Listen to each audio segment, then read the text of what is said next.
so I just got this ring modulator yesterday called the Gonkulator, and let me get it here. And it's a distortion pedal with a ring modulator, which is perfect for me because for years I used this pedal, the Mooger Fugger ring modulator, and it's just so big. I mean, I used this, for years, and it's on my record rehearsals. It's just some crazy sounds, which is cool as far as balancing out the normal guitar sound to create, just a drastic effect or a drastic difference, balance.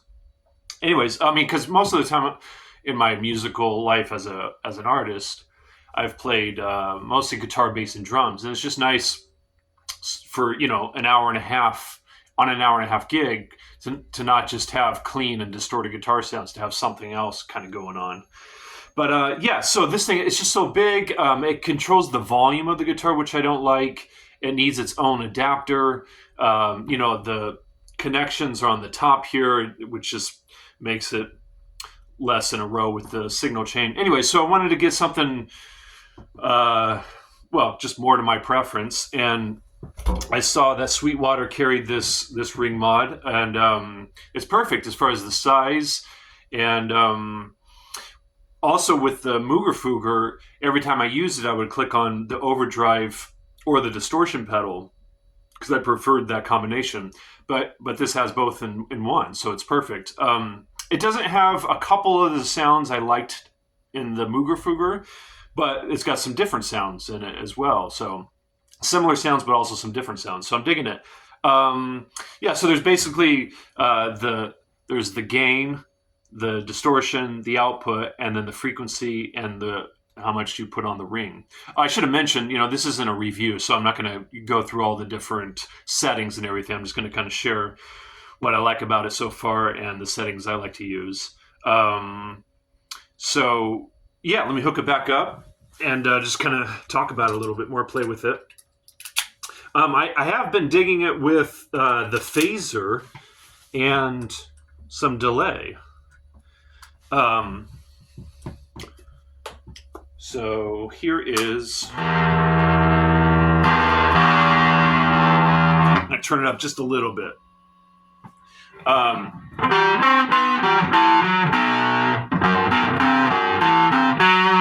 So there's that setting that I have it at, and here's with some delay and some phaser. I'll turn on the loop for a little bit.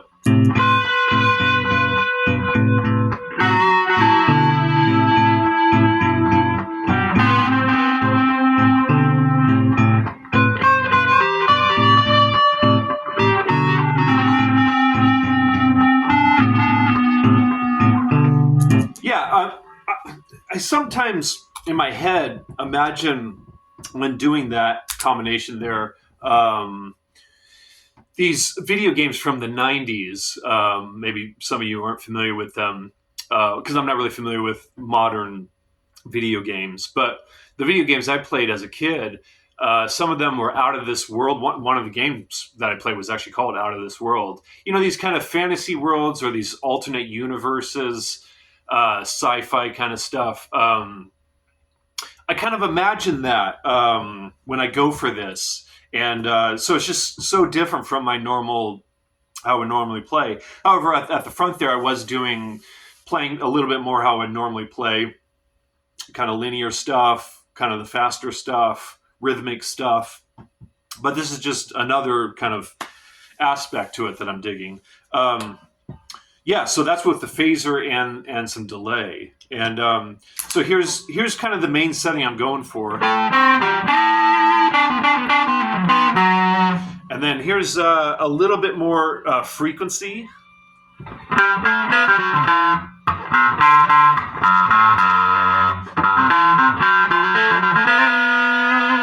So you can just, at least right now what I'm doing is just kind of experimenting with the frequency and the ring modulator aspect.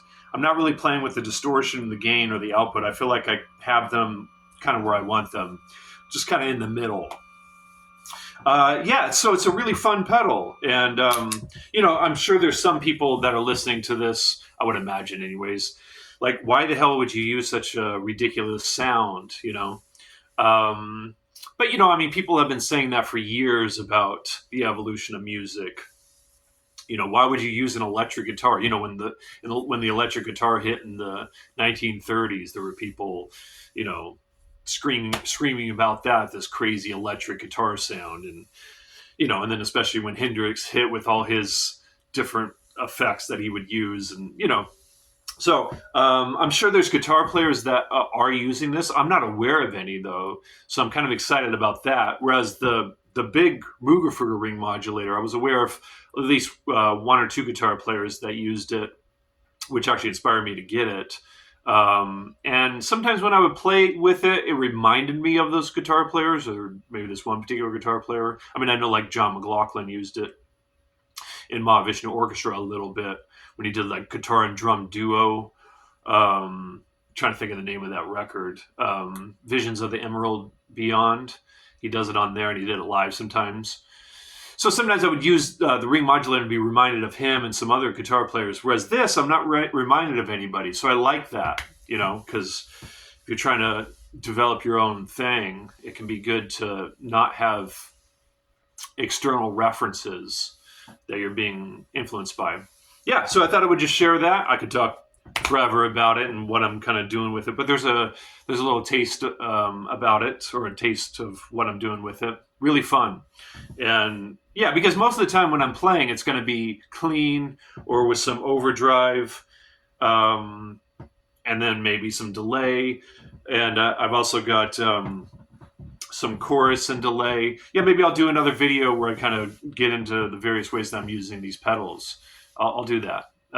Anyways, yeah, fun stuff.